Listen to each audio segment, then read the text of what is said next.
Greetings and welcome to the Destination Goa Trance podcast. We're bringing you in-depth interviews with artists, label people, organizers from the golden age of the 90s to the modern era. My name is Simon and I'm here with the one and only Tibus. Nice. Let's talk about Goa Trance. Finally, it's the festival season in Europe. What are your plans for this summer? Well, luckily here in Hungary we have nice weather and lots of great festivals, smaller and bigger ones as well.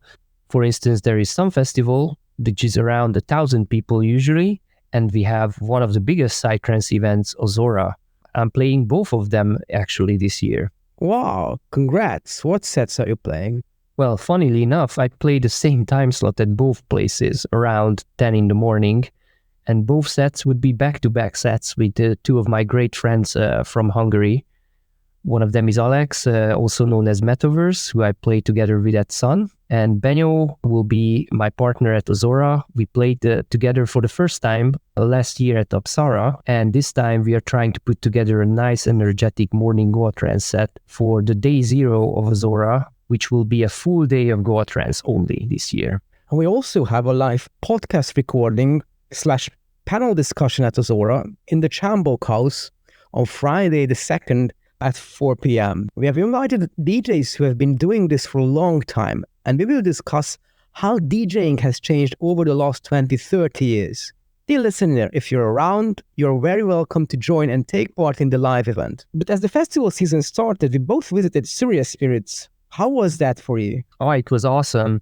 I really loved the whole concept of that festival. It's a refreshing change to be on a daytime festival actually, and with some more spaces focused on spirituality and workshops and yoga and stuff. I think the new location is even better in some aspects than the last year's edition's location. So all in all, it was a great experience.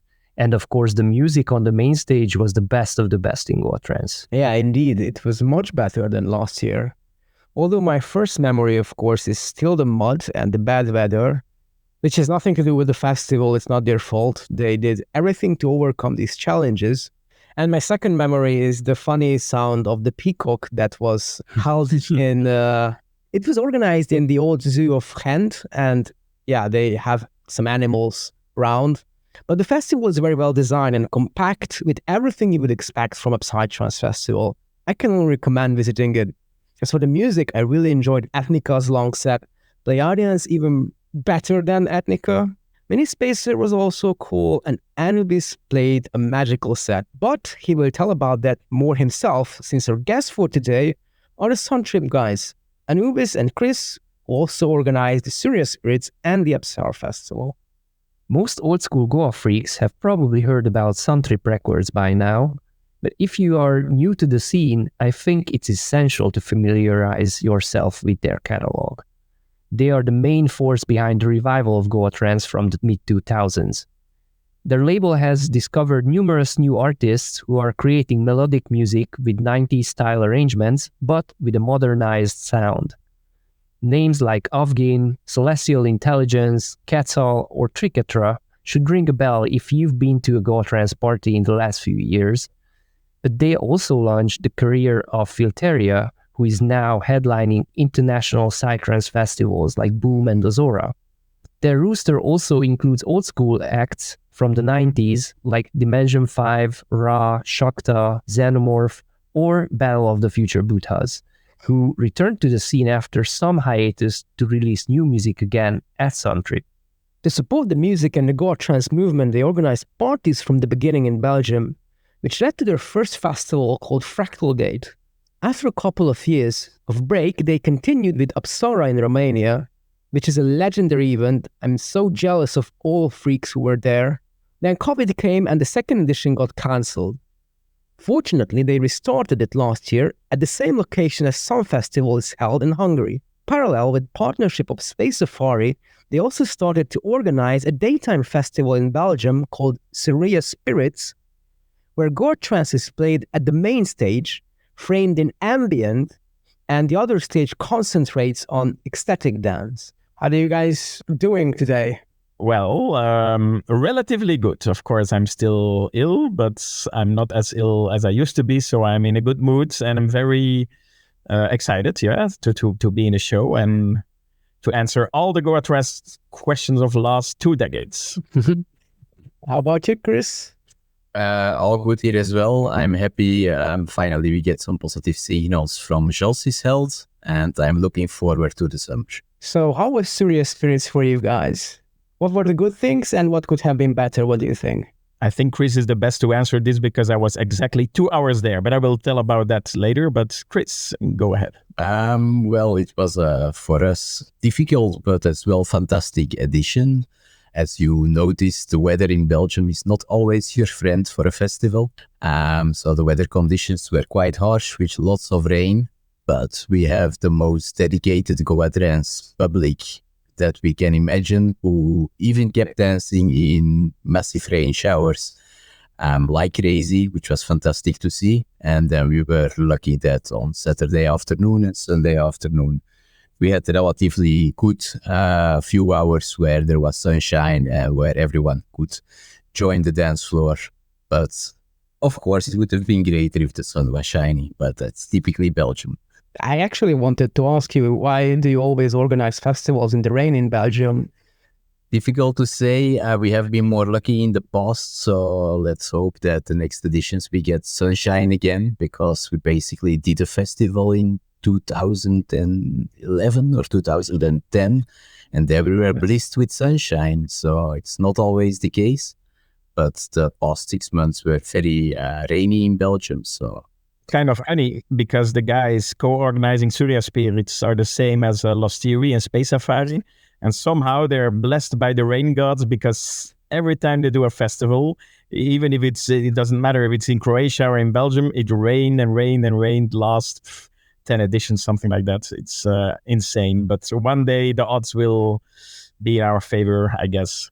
I mean, if you look to it statistically, it's already super rare. It's still raining. It should be sunshine editions now for the next 10 years, I'm sure. Yeah, anytime I was at Space Safari, it was always raining. That's it, yeah. And originally we were planning to do it on that location, and we were kind of lucky because the dance floor was literally flooded when we did Suriya Spirits, so it was the right choice to move to Ghent. How was your 2 hours at the festival? Yeah, in my personal situation, of course, it was the first time in 1.5 months I was allowed to go out of the hospital. For the people that listen to the podcast that don't know, so I have some type of leukemia, and I was in full treatment, but it was the end of one of the treatments, and the doctors knew already. I told them it's a very important moment for me to go there just to feed on energy, and they were a bit like, yeah, we'll see, depends on the blood results, but somehow they saw how important it was and they let me go. Really 3.5 hours because it was very close to the hospital, so I was lucky, and I just went there, played, and returned. That's basically it. But it was, how can I say, very emotional. The fact you have, let's say, your tribe in front of you, all of them were very happy and surprised to see me, and I think they expected me more dead than alive behind the turntables, but somehow I got a lot of energy and I felt really good, and I could play like in the old days, which was kind of mad because I didn't touch a turntable for 3.5 months. Not at all, not once. So it was a bit stressy just to mix out of the blue, but yeah, it worked perfectly. And the moment I started to play, the sun started to shine. Literally, it was 1 minute. I mean, when I started, it stopped immediately. And the vibe changed, and it was in the end one of the best musical experiences of my life. Because let's be honest, the moment I went into the hospital, I wasn't sure if I would ever be able to play in the future. I mean, there's a chance you die there and you realize, and then if you can play again, it's very emotional, positively loading moment. So I listened to most of the set and it was pure bliss, I can tell. Those who couldn't participate, it was for sure the best DJ set of the festival, but I think it was more than that. It was just crazy energy all over. It was awesome. Of course, I was lucky because I could prepare my set very well in the hospital. I had all the time of the world, and I actually prepared a sunshine set and a rain set in case the weather would be bad. But yeah, I chose the sunshine one, and the weather gods listened. So good that I could see it worked for the people for sure. So it was a quite blissful experience. Regarding the festival, I think it was, despite of the rain and the mud, it was a pure blissful experience. The Ethnica set was amazing. I was dancing there in my rubber boots in the mud, so it was really great, I think. So how was your first meeting with Goa Trance? What were the first memories? Was it a party or a particular track that got you interested? Personally, I discovered Goa Trance with only a handful of tracks in '98 that we managed to download back in those days, including a lot of techno and trance music. And there was one track that was standing out to me, and that was Hallucinogen or Vic Trench. Until today, I play it a lot. And then some years went by and I had no clue. I just had this track and a few others, Elysium track and an Infected Mushroom, Psycho. And I had no clue there was any real music scene about this. And then 1 year later, a friend of mine gives me Go Ahead 5, which was a compilation containing a lot of Goa Trance classics. Hallucinogen, Sun Project, Shad, The Man With No Name, remix of The Sleeper. And that basically made me realizing there was a real music scene about this music. And I started searching more and more compilations, and that was quite easy back in the days because they were selling them in Fnac. So you could pick up there whatever they had in store. Started to buy a few CDs. And then in '99, I went to my first Goa Trance party, which was amazing. Only 90s music, and I had a great time. But the next time I went to such a parties, because I usually went to go to parties with my friends from the youth movement, was in 2001, and I didn't understood why the music was so lame and slow. And only a few years later, I started to understand that this was because there was some new progressive and full-on elements that didn't appeal to me. And then only in 2004, to be honest, on the 1st of May 2004, the Rise of the Phoenix party. There I had a 12-hour blissful experience where usually I would go home around 5, 6 in the morning, and all my friends said, "Hey, we go home." And I said, "Yeah, okay, fine. Whatever, this is too good, I will stay." And I kept dancing till 11 in the morning. I was even afraid to fall asleep on my bike when I was driving home, but so happy. And It was the first live set of Filteria. Yes, of Filteria and of the Muses Rap. And it was also an amazing energy because it had this industrial feeling. There was massive amount of space on the dance floor. So everybody went crazy because we could jump each in 5 square meters if we wanted to be. So it was fantastic experience, and that made me realize, wow, I want to do something with this music. I want to organize these parties myself. And that's basically how I met Jos, by inviting him to play a DJ set. We never spoke before that, and in 2005 we started to organize some parties with him, and later on we started the Old is Gold parties. And that's how slowly, little by little, I became more involved in Suntrip Records until in 2021, where I slowly took over from Fabien. And that is basically how my story goes to how I entered Suntrip.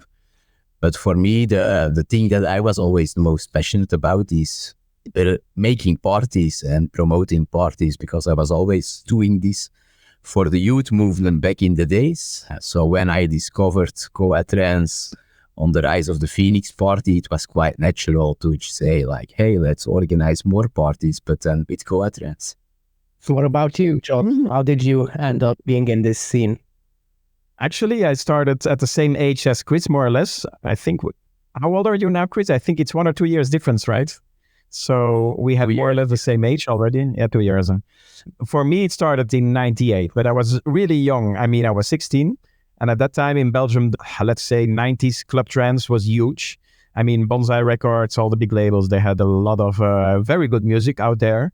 And there was one CD, Tripomatic, which was a sub-label of Bonsai, and they had 2 tracks on it from Bypass Unit. And somehow those tracks were a bit better than all the others. And I was like, yeah, never heard of Bypass Unit.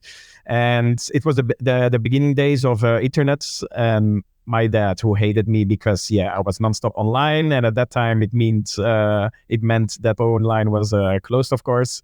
I managed to go online on one of the first websites. It must have been SciShop or whatever. I don't remember. And I ordered a CD of Bypass Units. And when it arrived, it had a sticker, 100% Goa Trance on it. Super cheap. If you look to it today, you're like, oh my God. But for me, it was a moment. The thing had a name. At that time, I knew, okay, so this is Goa Trance. And that CD was Green Dreams from Bypass Unit. I have been listening to it 1 billion times. Then I went into the town of Antwerp. And at that time, you could really, in the Virgin Mega Store, you could buy Technosomy, Green Nuns, Man With No Name, Master Projection, Jaya. Yeah, I went in there. All my money went into CDs. And that was quite fast. Around 2000, I had quite a big collection. I bought everything I could. Around 2000, we had a shop in Belgium called Taboo Records, who was specializing on in Goa Trance. And that's the moment I lost all my money. I worked in the weekend to earn money, and then I spent it on CDs. So basically around 2000, that was, let's say, the fall in love phase. And then, like Chris said, the progressive became bigger and bigger. Parties became boring. And we were a group of, let's say, old guys. Not that we were old, but, we were on the internet and everybody was always complaining, the good old days, they were better, the music was better. And at that time, today, the forum still exists and it's called Sinus. But back in the days, it was called goatrance.free.fr.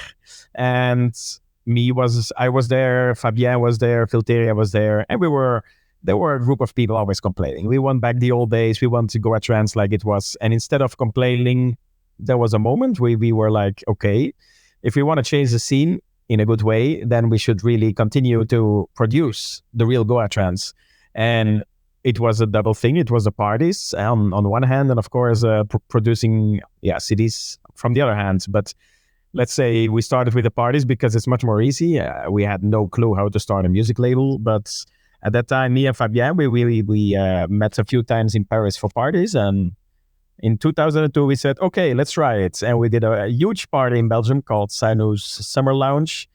It failed miserably because always when you do a first party, it fails because you have no experience. That's basically it. And I lost literally all my money that I had at that point. And I was like, okay. This is not a way to do it. But somehow the music was our passion. I mean, Fabien, mine, we kept continuing listening to it. And I started with small parties and slowly grew again, let's say, until I had a bit of money on the side to do some decent parties. One of the parties, by the way, Chris mentioned, the Rise of the Phoenix party 2004, was organized by me and some other friends. But back in the days, it was kind of easy because there was a lot of empty halls everywhere and I don't know, warehouses where you could do parties and squats. And today it's quite hard. If you compare it to those days, you could just ask someone like, can we do a party? Yeah. At what time you want to finish? At 12. We give the key back at 12 or 2. And they were like, okay, today, it's impossible, of course.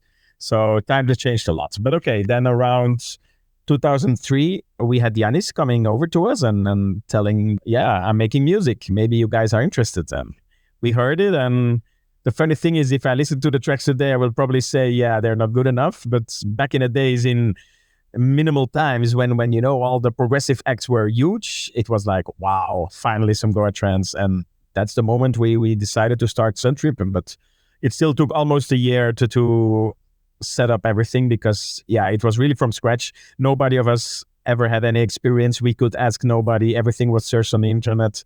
But if there's passion, then you can do it, right? And that was around 2004 and all the rest is history, I guess. How did you become a DJ? Well, actually, when I was telling around 2000 that I had a lot of CDs already, that was a moment I started to play already. But what many people don't know, the first 5-6 of my sets was together with another guy called Dave in Belgium, David. And he learned me basically how to mix both vinyl and CD. And yeah, we the first 5-6 sets we did together. Then he went more into the techno-ish sounds, and yeah, we lost touch musically. And I did it alone, and I did some small parties, but I'm talking about 50 people, friends parties around 2000 it started, and it was fun. And somehow people kept asking me, and it didn't change until today. But I guess the parties did change over the last 20 years, didn't they? Wow, they changed massively. Well, the music, of course, that's evolution, and it's quite kind of logic, and that's also one of the things with Suntrip. I mean, of course, I love the old school sound, but I don't think you can do it over and over and over again for 20 years because you'll get bored. You know, one day you know everything, and that's why I think New Gore Trance was very important to get released, and that was the focus of Suntrip. Because yeah, if you don't evolve as a scene, the music will die basically. So at that time we were really focused on bringing Goa Trance into the new millennium. At that time it was 2000, so that was the reason that we did it like that. But the parties, everything changed. The clothes, the atmosphere, the phones. I mean, when we started there were no phones. It's incredible. We had the Nokia, you could throw them around and they didn't break. That's it. But yeah, nobody was filming. People were dancing away from the DJ, which is a huge difference of today. Now it's a bit like in the techno scene, everybody's to the front and only watching the DJ. But a lot of things became better. I mean, sound systems are much more qualitative. Decorations are from a much higher level than the fluoro painted backdrops from back in the days from, behind the corner where some friends were putting some fluoro backdrops. So it changed, but not per se in a bad way, I think. A lot of, let's say, old guys are always complaining that it was better back in the days, but I don't think so. It evolved, but not in a bad way. It just evolved. And for some people, it will be better. For some people, it will be worse. But in my case, I still have the same fun as back in the days. It's still a tribe. There's still the connection between the people. And I really believe this is a way to go to the future. There's something I noticed in the Belgian crowd that there are more older people. I think it's partly connected to the fact that Belgium had a very big electronic music scene in the 90s already. So a lot of people were listening. I mean, from the early 90s, Goa Trance came from EBM and new wave sounds and acid new beats. And a lot of people were already into that sound, and it evolved slowly. And yeah, it's true. A lot of those people are still into the scene because they just like it the most, because they like other music when it comes to listening. But the atmosphere of the parties is unique, and somehow it keeps attracting the same people that are in the meantime, 45, 50. So it's true. But there's always a young generation coming. But I agree, it's not like, 70% young guys, 30% older. I saw on Suriya Spirits, I was a bit surprised. It's really like 60% older people, 30 plus, 35 plus, and then 40% younger, which is, I mean, a good thing for when it comes to the vibe, honestly. But you're talking about the music as your passion, and you invested a lot of money into CDs and a lot of money also into parties and organizing and running a label, but you're also doing this as basically a side job. So maybe not everyone knows this, but this is really a passion project for you guys. So both of you are working a day job technically as a main occupation. So how do you manage that, running a label, organizing festivals, parties, doing all that? And how does it connect to your civil life, so to say, your main occupation? No sleep, that's the secret. No, but it's true what you say. I think the first 15 years of Suntrip, people cannot believe, but I don't think I even got 1 cent out of Suntrip. And even today, I mean, it's so lowly paid. If I would count the hours, I would get 50 cents literally per hour or something, which is, this is not the reason why we do it. It's a fun project, but once... it's weird to explain, but if you are playing around the world and you see the people being happy and they thank you, and you see how it evolved in the scene in a positive way, it gives energy, and that energy, it's unpayable. Some things in the world are beyond money, and I think that's one of them. But I agree. Sometimes it's heavy to combine it with a real job. but I'm a teacher. And the good thing about being a teacher is that the full-time job is 38 hours, but not all of them are, let's say, in class. And once you have a lot of stuff you made yourself, it becomes a little bit less heavy. So in my case, it's combinable that way. And I have the agreement with my director. I don't have to work on Friday. So I can fly to wherever I'm needed that weekend. Okay, now with the cancer, of course, it's all on hold for a while, but I'll be back, I guess, sooner or later. What about you, Chris? To be honest, that has always been a challenge.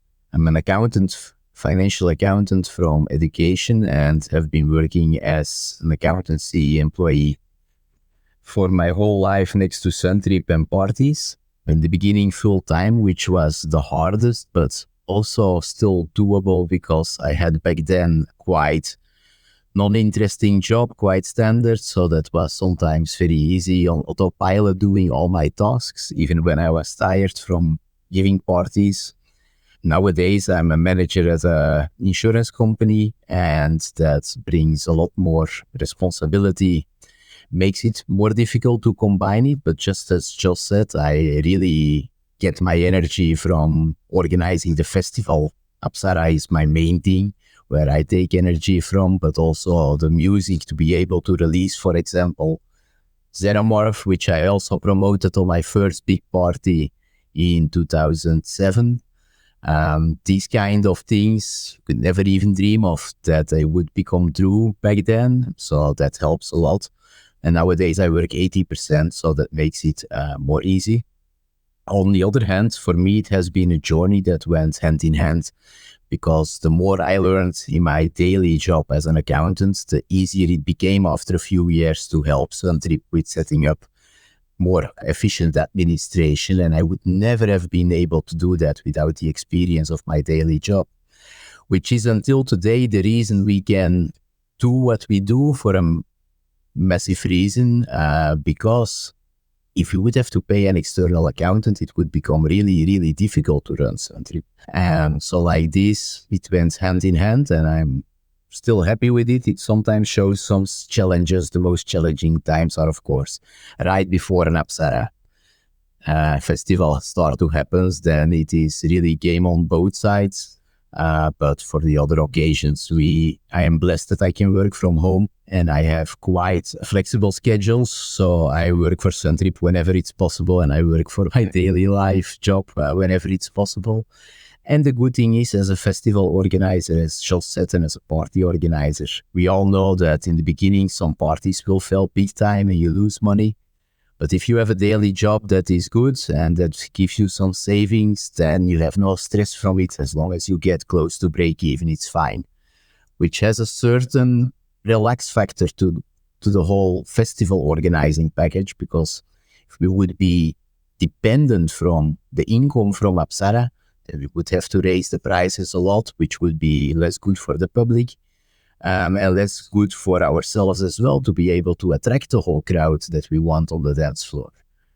So all in all, it's a self-feeding cycle, in my opinion, and I'm very pleased that I have a good daily life job, and I understand very well the importance of that compared to my festivals and the label that we are running.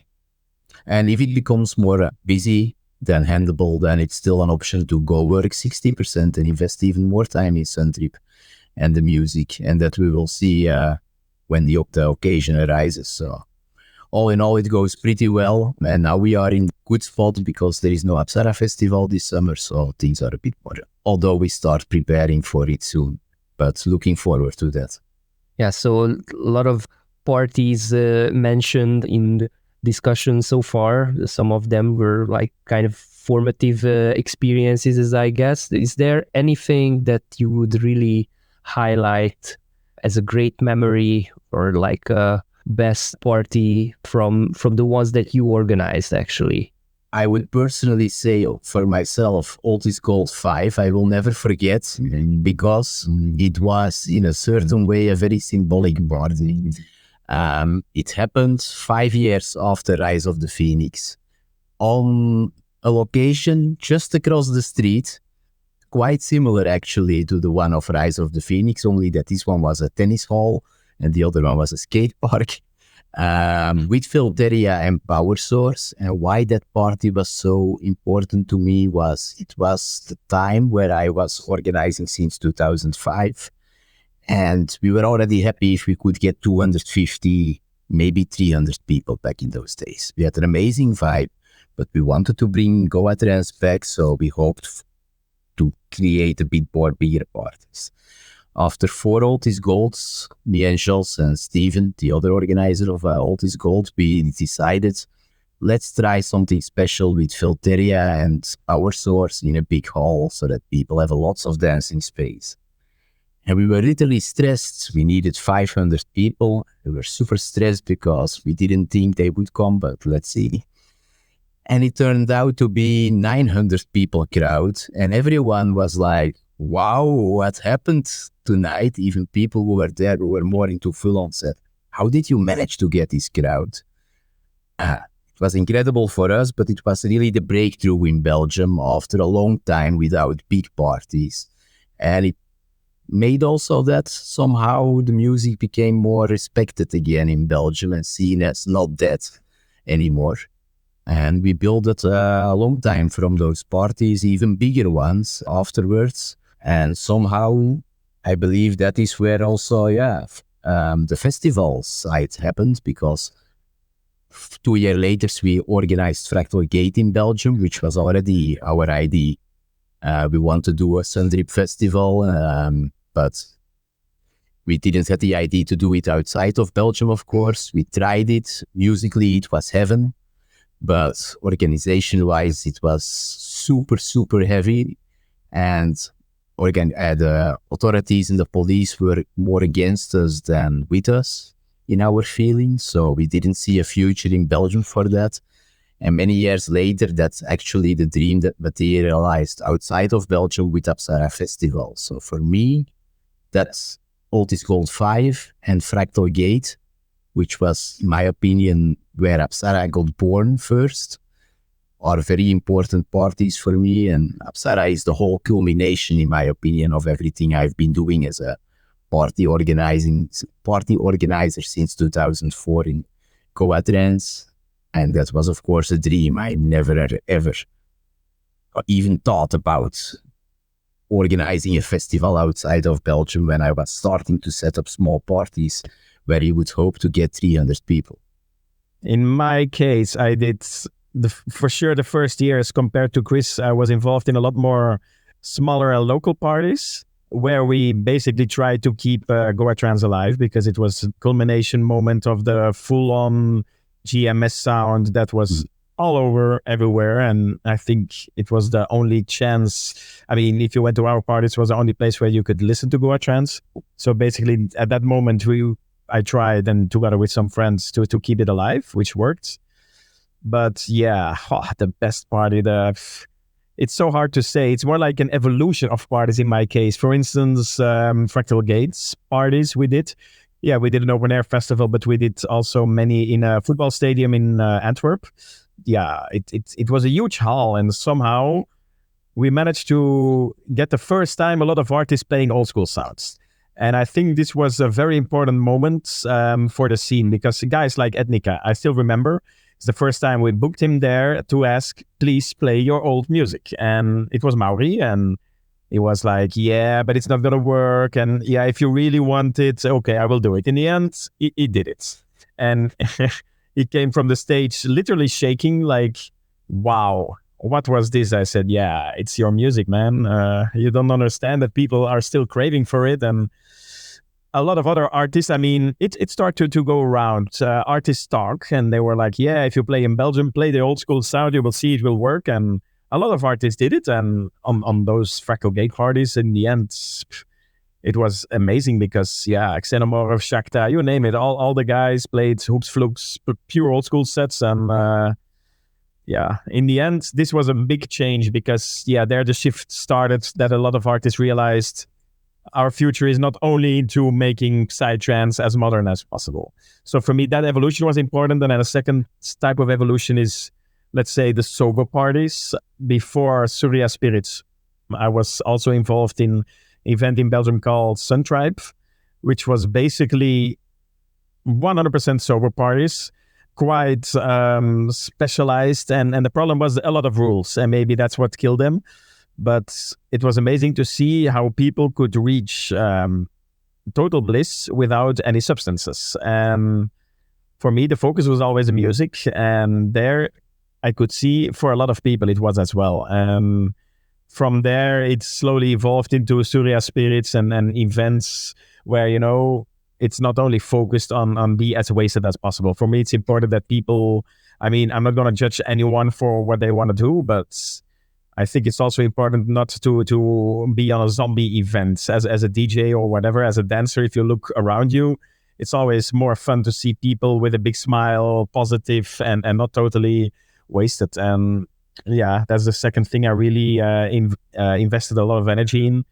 That sober, maybe it's too extreme to say sober, but at least let's call it conscious parties, where if you use something, you do it in a conscious way and not going too far or not taking certain drugs that, in my opinion, are not connected to the psychedelic scene at all. So basically, that's the idea behind Suriya Spirits as well, as a festival or as a party. Is this the inspiration for that? It was the inspiration for it. And actually, before the festival, I already did some small events in Ghent. Let's say after work. I'm not sure how to explain it, but I did some smaller parties from 7 in the evening till 11. And in the beginning, people were skeptical. But on a Thursday, come on, people have to work on Friday. I said, but it stops at 11. People can go to bed at 12 and are fresh the next day. And people were a bit skeptic. But in the meantime, the parties have 200, 250 people every edition we do. And it's kind of interesting to see because it's a lot of older people, like Tibor said before. Because, if you have kids, they're sleeping. So you can go out and have a party and it's interesting to see that the older people, they're not able physically anymore or don't want to be awake a whole weekend, and they just go dance a few hours very hard and they're refreshed on a Friday in the morning. I'm sure they are full of energy because of the experience, and it works. And I heard now of other people trying to do the same in other cities in Belgium, or at least the plans are there. So I'm happy. Let's say that the whole trance dance movement is a bit shifting towards conscious dancing, but it's also connected with ecstatic dance, and it's a global evolution, I think. But I think Belgium is a bit different compared to other countries because we always manage to bring Goa trance into the more, let's say, spiritual scene, while in a lot of countries, boom boom music is not connected to spiritualism too much. And the name Suriya Spirits, where does that come from? I think I know the explanation, but maybe not everybody knows that.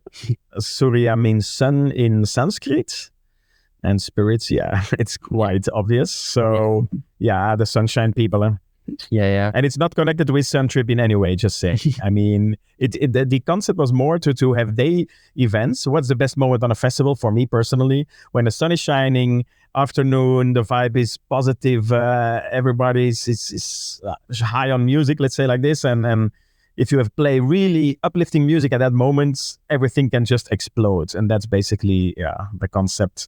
And because of that, we chose that name. It's also a unique concept that you have this frame of, let's say, ambient artists starting and ending it. Why did you come up with this? Because I believe that a journey is very important when it comes to trance music. I think too many parties are not busy with that, and I dislike it with a passion. A lot of lineups I see, I'm like, how the hell can you do this? They put full on, they put high tech, then they put some dark, then some Goa trance, and there's no storytelling. While I think a good trance set, or not even a set, maybe it's because I'm a DJ, it will probably help in all this, but even on a party, it's a story, it's a fairy tale, and I think it's important to tell the story in a good way, where everything is somehow connected, of course, in a unique way, but still connected. And nobody arrives at 10 in the morning at a party like, oh, let's jump around like mad. And no, you see it often when you start a party. People are just standing on the back with a drink, waiting until some freaks start to dance. And I think with ambient, it's a nicer way to get people slowly adapt to the journey, and they will flow in at their own pace, and that's why we always start with ambient, slowly building up to more uplifting music. So let's start talking about Suntrip. So, Joss, can you summarize the history of the label? What were the biggest milestones and achievements you think there were? And you can also mention what were the biggest lows. Well, I already talked about Sinus event. I think that's basically the biggest low and the starting point at the same time. Why? It was the first thing me and Fabien did. It was a huge failure when it comes to money, but a huge positive party when it comes to music. Who was playing their side? Yeah, they're all out of the scene for a long time. UUD, I'm not sure how you say it, or out of our depth, whatever. And some DJs. And also on that party, we got to know the guys of Beatspace, for instance. And let's say a lot of Sinus people connected there for the first time. Beatspace was there, so we spoke with them. And yeah, let's say that the basic for the whole label was funded there. But of course, because I lost literally all the money I had first had to work again to think about other events of all this. So this was, let's say, the starting point. Then the fact we all met online and we kept in touch. That's the second very important moment until Filteria offered his music, which was late 2003. And I still remember Fabien was mailing me like, hey, don't you think there's potential in this music? And we were like, yeah, I think so. Let's go for it. And we started from scratch searching how to do the label. And then in 2004, the Sky Input was released. Of course, it was the first release. So I think it was a milestone when it comes to modern Goa trance. If you think about it, that it's 20 years ago, it's very hard to believe because I still remember every step we did with that release. And actually from that moment forward, I think it became somehow a natural thing. I mean, once you know how to release music, the focus is not on how to produce the CDs anymore, but more on the music. And I think we were very lucky the first 5, 6, 7 years.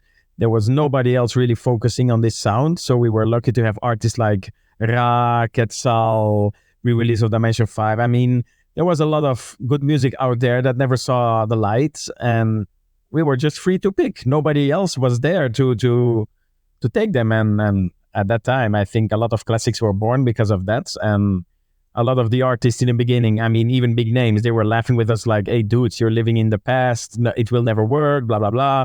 And it's funny to see that 10 years after, many of them came to beg to us like, please release this. And I found this old that tape. And so in the end, the scene shifted completely.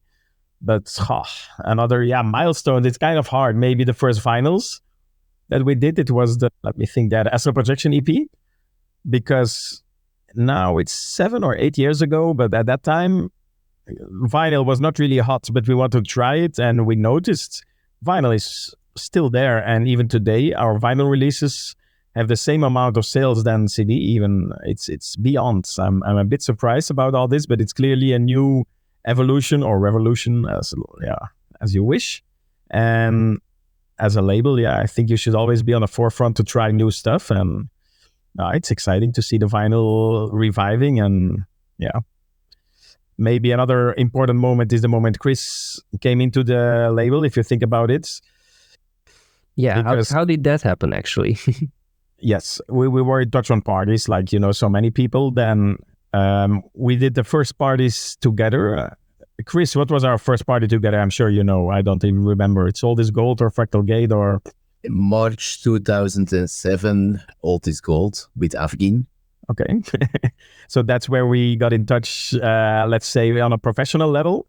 And not too much after, the fact that he was an accountant. And like he said, doing accountancy for a music label, if you want to do it professionally, it's a hard job. And he was always helping us out from the very first moment. And slowly he was involved in more and more. It was not only just the let's say, the accountancy, but also the parties. And then, of course, if you have the parties, you promote artists. And slowly it gradually evolved into more and more active Chris. And at the moment when Fabien stepped back, it was the next logical step. And I'm really happy about this, because if Fabien left and Chris wasn't there, I think the label was dead. I'm not able to do it alone. And yeah, without Chris, I cannot even imagine of another guy doing all that. So yeah, I think we were lucky that he was still around at that time, huh? Which is now 2 years ago. Well, right, nearly ago, everything goes fast indeed. It was like Jos said, a bit a natural way because, for example, when we did a party with Seb Taylor, Shakta, the first time in Belgium, also around that time, 2007, 2008, Fabien was there and the three of us said like, hey, you need to make a new Go Address track. And he was like, no way. And a few months later, in the end, he gave a track for a compilation and then we released an album. And so many of those things went to flow naturally. Like Jos said, you promote artists, you meet them, you push them. Back then, it was even still skeptic with everyone. Like, I don't know, maybe only in Belgium. It was even difficult to convince them because Shakta is one of those who answered, oh, playing old school, maybe.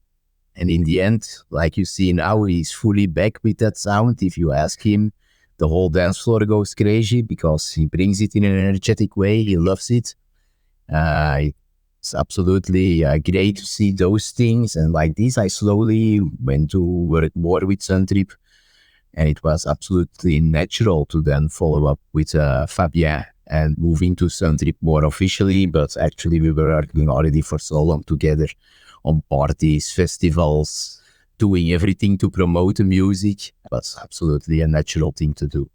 And also maybe important for me as a milestone is you get older. And when I was 24 to 35, I would get the most out of the parties I was organizing, but I like to be up in the night and the morning was always very special to me. The sun enters the party room and the crowd goes completely wild, which we were quite famous for with the Oldest Gold parties. So something for me absolutely magical to see. But then with the years you get older and you have more responsibilities in your job. So nowadays I relate much more with Apsara and Suriya event because there is a whole daytime part to that. Which is just natural to be awake. And if you organize well, you can sleep as an organizer in the night, being on standby, of course. But like this, those events become more pleasant for me to organize than a nighttime party, which sometimes I'll even look a bit up to if I need to organize it now. Once you are there, it's still natural to do, but it's hard to stay up until 8 in the morning compared to 15 years ago. When it was just some natural thing to do. And then you would go get breakfast. If I now stay up till 8 in the morning, I am completely destroyed the next day at my job. So yeah, life changes and the things you do changes with it. But until today, it's really a nice thing to do and it's really self-fulfilling because people and the energy you get from them, the comments on the music, yet again, the Lost Filteria and the Xenomorph. If you see how it works on the dance floor, or to see young guy plays like Triketra who distance themselves from the rest by playing a real live set. These are the things where you get your energy from as an organizer and as a label owner to see the music work live on the parties. And it's important to have the combination because only the office job, that the part that I do in Suntrip the most, is producing the CDs after mostly Jos did all the work in selecting, and I give some input as much as I can, which is a process I'm still running into because before 2.5 years ago, I would not even be involved in selecting the music. So that part changed a lot, but then I'm making sure that the production with the CDs is done and that the CDs are properly printed and don't have any discrepancies on the artwork, etc. But all of that is a very boring job actually. Which if you only do that and you don't see the results on the dance floor and the parties and you don't see the feedback from the music, that sometimes you make you to think, why do I do all of this? But then you're on an event again and you see why you do this, because people get a lot of joy from it. Or when then people give you the comments where they buy the music on such events like, wow, fantastic music. That's why you do it. What are your favorite releases of the label? Let's say, which is your favorite artist album and your favorite compilation? Let's start with Joss this time. Ouch, that's a hard question. Oof. Actually, it depends a lot on moods, to be honest, because, for me, when it comes to music, there's always a distinctive difference between night music and day music. If I'm in a happy mood, I listen much more to melodic music. And if I'm in not a bad mood, but a bit if I want to release my stress or negative energy, I prefer the bit more powerful music type, xenomorphic resonance and all this. But okay, if I have to make a choice, probably the most listened to CD we ever released must be Ra, Ninth or Quetzalcoatl, one of both. I've both listened to them. I cannot even count how many million times. As for compilation, I think there's two that pop up in my mind immediately, which is Opus Iridium, which was back in the days a classic quite fast because you had the ambient CD, which was also at that time Solar Fields, Asura guys, Aizdana. I mean, if you look at the lineup today, it's quite insane. And the quite new Acidum Influxum release, because I'm really into the acid sound. And I think that CD perfectly managed to show what I wanted to show. And I wasn't sure if we were able to do so because it took almost 1.5 years to compile it, because we got so many, not bad tracks, but not tracks that would fit the concepts. And in the end, it was there and I was really happy about it. And it doesn't happen so often. So yeah, those two. How about you, Chris? Which do you consider your favorite Suntrip artist album and compilation? It's a very difficult question, honestly. Artist compilation, I'm going to go with Apsara, the first one. Why? Because it really reminds me of a super blissful summer. The music was coming back. You saw those releases. Also, some of the even psytrance started to get more melodic. You could feel that change, honestly, at that point. And it was also why I was motivated to start getting more involved and help a bit with administration for the label, because I saw that the Apsara and the Sky Input, which was back then released, the two were really a super positive change to the boring music that was released back then. That was basically my motivation to help them.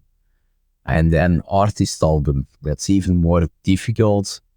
The Ra, the Ninth, because it's probably the most perfect comeback from an artist next to Xenomorph on Suntrip.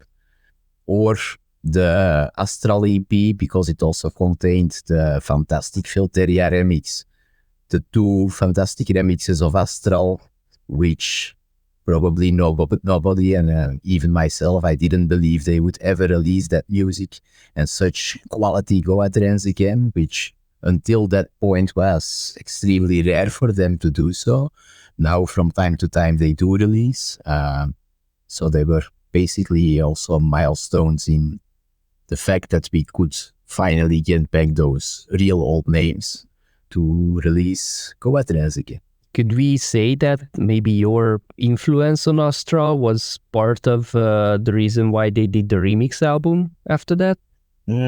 Actually, no, because I remember I was on a party in Holland where I played, and Astra was also playing there, and they played a few of the remixes already, and the Filteria remix at that point, and I didn't know it existed. I was literally there dancing, and I was like, wait, I know this track. Oh my God, they remixed Filteria. I didn't know. And that was for me like a wake-up call. And then I mailed them immediately, of course. But at that time, the other remixes already existed. So I think they were like in a remix phase and they just took a lot of tracks they liked. But yeah, I didn't know they knew about Filteria, of course. So that was for me the big shock. But I don't think we influenced them that much. But they know if they make real old school Goa-trance, they can always come to us. They know. So you mentioned a little bit about the selection process and how you get a lot of like demos, different styles, different kind of tracks. Can you give us a little insight into how you're running the label actually? What kind of tasks you have? How much time does it take to actually go through this process of selecting tracks and putting a compilation together or an album with an artist? How big of a team you are working with? Because I think in this case, sometimes you rely on the Suntrip DJs as well in the selection process. So can you walk us through how this is usually done?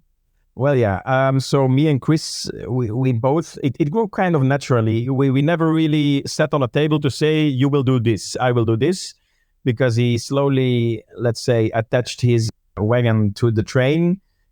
It was already naturally there. So I was mostly choosing the music. I'm doing all the promotional jobs, both online and in real life. I sent all the CDs out, all the vinyls. Yeah. And of course, because of the DJing, I'm kind of lucky because I can test a lot of the music. And this is also a part of the process for me for choosing the music. What else do I do? Actually, it's always a huge to-do list. So there's always a lot of jobs, but it's a lot of little jobs, answering mails, replying to everyone on Messenger, sending feedback when it comes to promos and all this. But honestly, it changed over the years because the amount of promos we get is sometimes overwhelming. Not too long ago, I put online, for instance, that we're working on a new compilation for the autumn, which will be really melodic Goa trance. I had over 200 tracks already at this moment, which is, if you think about it, insane. But okay, I will be honest. How do we work on it? I listen to them. A lot of the tracks, yeah, you can immediately say, yeah, this is not fitting our style or it's not good enough. And immediately, yeah, let's say they are put aside. Like, never mind. The very good ones, I put them in a pool, and that pool is used by the label DJs later on. Why is it like that? In the past, there were moments me and Fabien were making the compilations alone, and we had one or two situations where in the end, when we heard the CD, we were not completely happy with our own choice because at that time we had too much stress to make it or whatever. It was not the right moment. So we chose to involve more people because the more opinions, the better. So now I put all the, let's say, good enough tracks in a folder and all the label DJs can listen to it, rate it, a score on 10.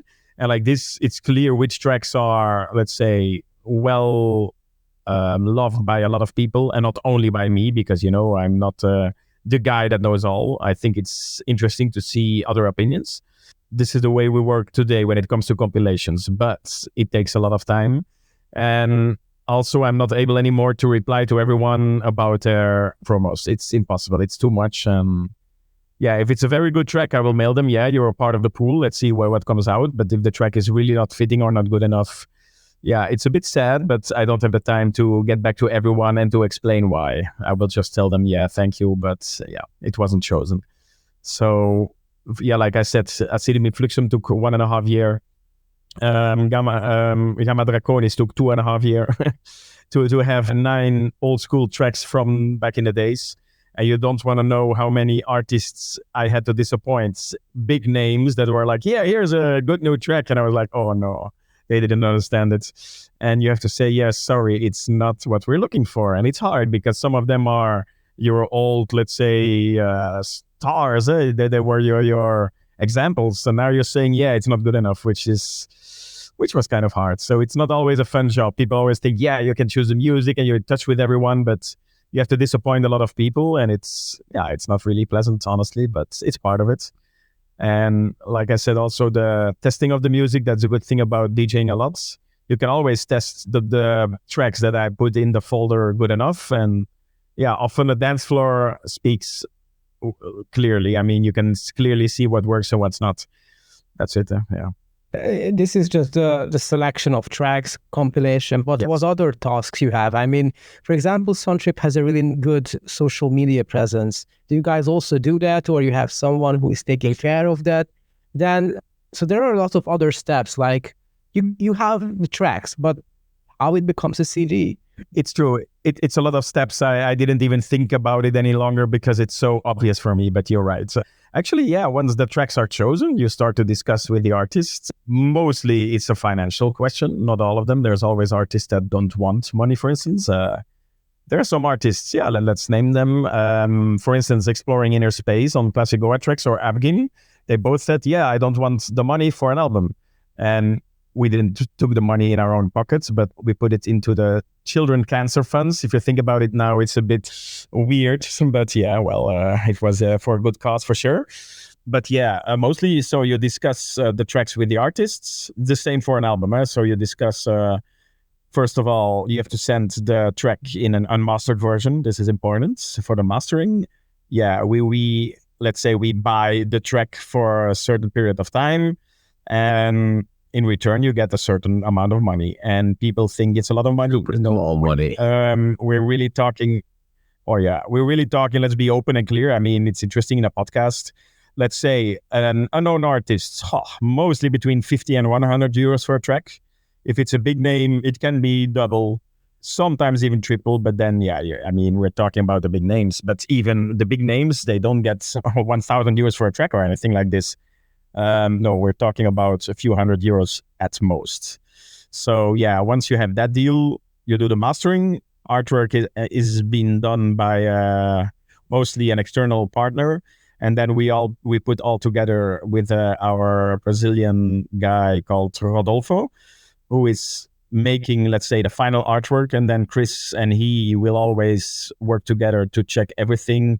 If the cat number is right, if the codes are right, if the mastering is done correctly, all this type of, well, it looked like small things, but they're super important. And the next step, then it comes to social media, like you said, Tibor, which is a big job.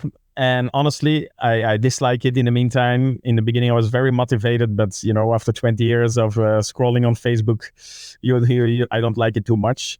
But we have some people helping us with all our channels. Yeah, we're on TikTok, but honestly, I never even logged in on TikTok, so I don't even know how our channel looks. We are on Instagram. This I know, of course. It's done by Andre Moraes, who is just a music lover from our music, and he does it in return for all the releases. That's it. And he puts all the pictures online or tracks or all this. Then on Facebook, it's me and some other guys. But I want to redo this because I don't think it's that well done. There's a lot of days that there's no updates while we have a lot of news all the time. But let's say we do our best when it comes to social media. And it's good compared to other labels, but I don't think it's good enough yet. But maybe I'm too critical. Not sure. As a teacher, I get in touch with the young guys and they all explain me how it should be. And then, I realize only too well, we should be a bit more modern.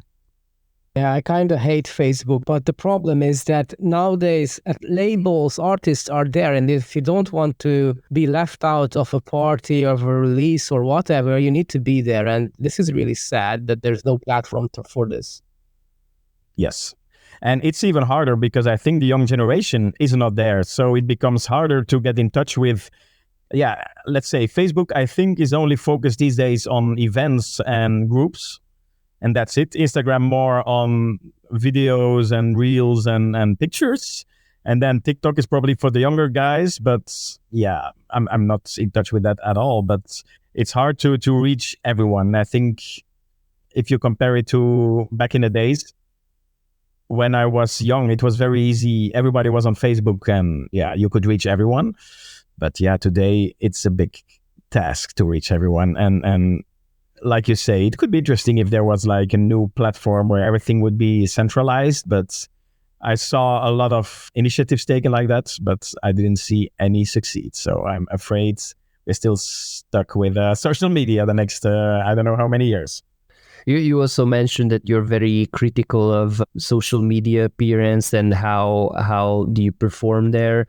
What is your measure of success for the label in general or for a certain release? So like, is there a mark of how many CDs or vinyls or how many digital versions are sold? Is there some kind of like material measurement that you keep to, or is it something else that you consider as really a success on a release? I'm a data freak. And there's two things. First of all, of course, it's a personal opinion. Sometimes you love a CD and you see it doesn't sell and it's frustrating. But it's what can you do? It's about personal opinions. On the other hand, I keep literally track of every CD we sell. It doesn't matter if it's digitally or not. At the end of the year, I always make huge files, graphics and all this to keep track of this. And it's very interesting to see this all over this evolution. And for the people that are in the Suntrippers group, they will see once in a while I put the graphics there. And I really get an eye on that. And you can clearly see which CDs are successful and which aren't. And mostly, it's just the amount of sales. But I'm not talking only about CD sales. It can be digital sales. I put everything together because it's interesting to see that some artists have a big digital crowd behind them and some are not at all. It's interesting. It depends a bit on the past. If an artist is a young guy, you see digital sales are much better. If the artist is more like a classic name, then you see CDs and vinyls still sell really well. So it depends a bit on the artist itself. Which one is your most successful CD that you released? No doubt it's Dimension 5 Transdimensional re-release, which is in the end not even a real release we did because it's a re-release. But back in the days, only 500 were printed, so it was insanely rare. When we re-released it, there was, on Discogs, only availability was 600-700 euros. So it was insane. And that one for sure sold the most. I mean, I'm talking about 40% more than number 2. And number 2 is Ra Ninth, by the way. So you see the big classics from the past, and I'm really talking about the first 5 years, they have the highest sales. And also today, you see they keep selling once in a while still. And that's the difference with the new releases. You see in the beginning a hype. You sell the first 2 months, let's say 80% of the music you sell over 5 years. And after that, it basically disappears unless, let's say, like Triquetra, if they get more famous and they have more releases, then people will start to buy the old ones as well. And then, we mostly offer packs in the shop, and then you see a lot of people buy the pack because, they never checked out the first or the second album. This is the maximum that you sell for a CD, just because I know that there are a lot of people who are living in this wonderland, that there is a lot of money to be made in psytrance and goa trance. So we can say that usually it's 500 or below that, or what is the... Oh, no.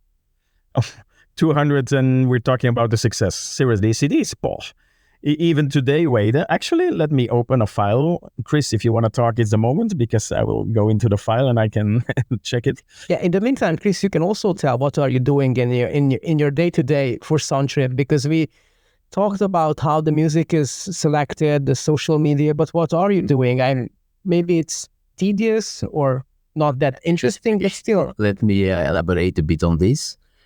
Usually I am involved in the artist releases where I am connected to the artists, and then I also listen to the music. A few examples of these are the recent See No More of the MFG CD, the best of their old tracks that we did. Otherwise, if I'm not really connected to the artist and in the selection process, I of course listen to everything before we go to release, because then I come into the picture at the point where the music is more or less selected. I listen, and as Jos has a really good taste, I never have to say, what is this that we are going to release? That's quite natural between us, because we both like everything that we release, essentially. But so after the selection process, I make sure that everything is uploaded to Tim Schult, our mastering engineer, 95% of the cases, unless the artist masters it himself or has another choice. That becomes quite into details, like checking that the master has the correct barcodes, the correct details, that the names are correctly into the master, and working with Rodolfo to check, like Jos said, the cat number. If every line and the cutting lines on the CD, make sure that your artwork doesn't fall off, no white spots, that kind of stuff. But luckily we have a very technical guy, Rodolfo from Brazil, helping us there, because that's a quite difficult job. Then we send everything to the printer in the correct format, and the printer will deliver us a testing pressing sample where I listen again to the music before we upload it to them, and where we check the artwork on the cutting lines if everything looks nice and okay. Then 1 month later we receive the CDs, and Jos usually uploads the Bandcamp and I upload the digital distribution. which is again a very boring job of just putting in the correct written and produced by, correct barcode, release date. You log it, you upload it, and then you get the confirmation from your distributor if all of this detailed technical work is done properly or not. You make some adaptations, and then everything is finally set for release. And apart from that, I am doing for Suntrip very actively the accounting, which when I got involved, I was just an advisor on accounting for them, helping them set up the company, finding an accountant. Those were the easy times where there was just a few rules on small companies. We were selling a few CDs. That's why I got into the picture, because the accountant essentially eat away any profit that Suntrip made. And he wasn't then even too good at it. So I could correct a few mistakes of him. For example, paying VAT to foreign countries outside of Europe, which is not necessary. But like that, I started to do more and more the accounting, which is my main job for Suntrip and consumes for me the most time. Because in nowadays world, highly regulated, you have to do a lot of paperwork, yearly statements, VAT quarterly statements. So one of my main job is making sure that we declare the correct amount of sales in Germany, Litauen, you name it. This is a very boring job, which I can only do because I'm used to do it for my daily job. And it's okay, but it's the boring part. But it's very important, obviously, for us to work as a company without any issues. So there, it consumes easily for me 70-75% of what I do for Suntrip. And then running the company from also an administrative perspective, you need to change an address, you need to stop to write Fabien out of the company, myself in. There's always something to do for companies. You need to update what you rent from your company, like in the basement from Joske. Lots of paperwork. We need to make contracts for each artist. These kind of things, and to make sure they are declared correctly as an artist tax. This I do nowadays as well. So yeah, lots of paperwork, lots of boring things, but that then comes with the last part of my job, which is more concentrated on the event logistics of giving parties, especially in Belgium, where me and Jos decide the lineup, and then most of the things I work out the logistics, and we collaborate together by just summarizing this up together. And especially on Apsara, that takes out a lot of work, and there I am way more involved. So my busy times ahead, but absolutely looking forward to it. And as said, one boring thing might be very boring to me and not interesting to the crowd, but very essential to Suntrip in the end. Yes, and in the meantime, I managed to find a file to shock you guys. Most releases sell between 100 and 200 CDs. I have in front of me, for instance, Tim Schultz sold 188 CDs at this moment. So it's not a lot at all. And then you have some digital sales, which is, like 70 CDs in total. So we're really talking about, all in all, 250, maximum 300 sales. I mean, both digital and CD involved. For vinyls, it's more or less the same. 250, 300 is more or less the maximum. Is there like minimum for a pressing order these days? Like you have to buy like 300 CDs or something like that, pressing plant? For CDs, you can go 100. That's okay. But vinyl, it's 250. So that's why we are a bit more limited on this. You cannot just print everything on vinyl. A lot of people ask us, but it's not realistic. So only, let's say, big names or special EPs can see the daylight as a vinyl. It's too much risk. Because, if you don't sell them, I mean, we're talking about a huge loss immediately because, the production cost for a vinyl is quite high compared to a CD. I mean, on a CD, it doesn't really matter if you don't sell everything, but a vinyl, you feel it. You really feel it. And basically, if we then have sales, which CDs which sell a lot less, they are basically financed by the old releases you still sell and by the very popular releases that you sell. So that is why we can afford it, because it's not that we think from a release like will we get the money back? We are forced to do that for the majority of the releases, of course. But if you have some very well selling releases and you manage, because we keep the costs very low in Suntrip, no accountant, both of us working for free, and we see what is there in the end, we can then say, oh, let's release a new completely unknown artist because we believe in his music. We will lose some money on it, but we're able to do that. And like Jos said, if we then are lucky that like Triketra breaks through after a few years, that's an investment on its own. How much do you need to sell to break even? Depends a lot, of course, on the fees of the artists. Also, compilations tend to be a bit more expensive than albums because of various reasons. First of all, the prices of the artists differ. Second thing, for a compilation, I mean, the mastering, for instance, sometimes you have to redo it again and again and again because some artists aren't happy. So that's an extra cost. And the online advertisement. But yeah, I mean, the albums are a bit cheaper to produce, but even then, to break even, let me see. For instance, I was talking about the Tim Schultz. We didn't break even yet, but I'm talking about almost there. So you need 250. I mean, if it's a big name, between 250 and 300 CDs to break even for sure. If it's a smaller name, of course, the fees are lower. So we're talking about 150, 200.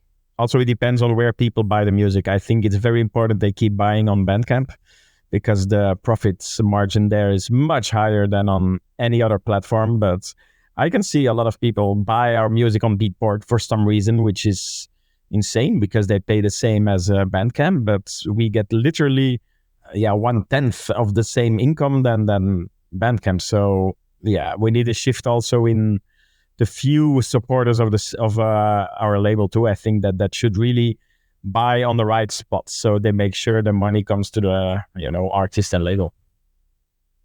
And that concludes the first part of our interview with the guys. We hope you enjoyed it. Thanks for listening, people. If you're curious about the second episode, hit the like button and be sure to subscribe for more. If you have any ideas, questions, leave a comment or message us on Facebook.